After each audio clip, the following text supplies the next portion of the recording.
le Japon, les États-Unis, la France. Ces 3 pays possèdent plus de la moitié du parc nucléaire mondial. Les principaux problèmes que l'énergie nucléaire pose à notre Terre se trouvent enchevêtrés dans la production et le commerce d'une matière particulièrement dangereuse. Une matière artificielle d'une puissance incontrôlable qui pollue notre monde pour des milliers d'années. Le plutonium.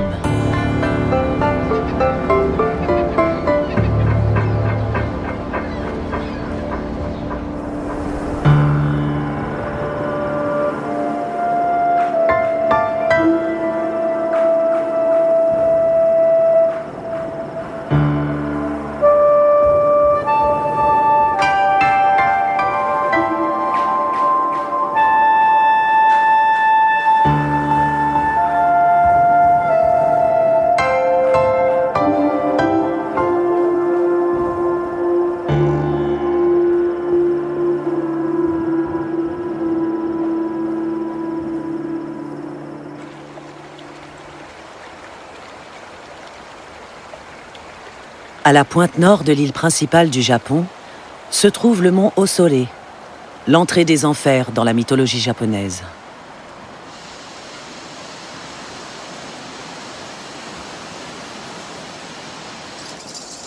On y croise quelques Jizo, ces divinités censées accompagner l'âme des enfants morts dans leur passage vers l'au-delà. Osore-san veut dire la montagne de l'effroi. Par une troublante coïncidence, c'est ici que les hommes ont installé le cœur du système nucléaire japonais. C'est le lieu de stockage de déchets radioactifs et d'une usine de plutonium, l'Okasho.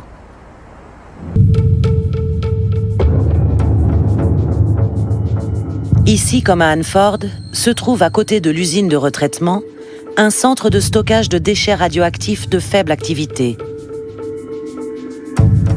Contenus dans des bidons en très mauvais état et qui fuient, ils ont été enterrés juste au-dessus de la source de la Sainte-Hélène.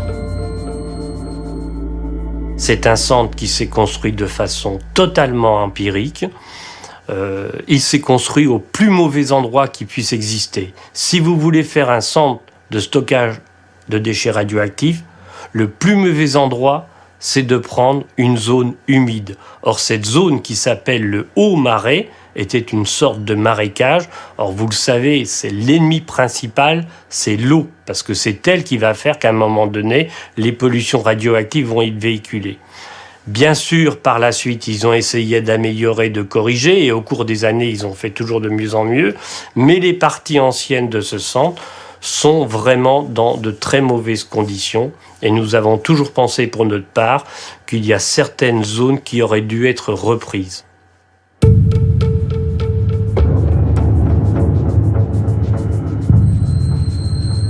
Pour détecter une éventuelle présence de plutonium dans ces échantillons, nous avons envoyé des sédiments prélevés dans la rivière Sainte-Hélène à un laboratoire spécialisé en Suisse.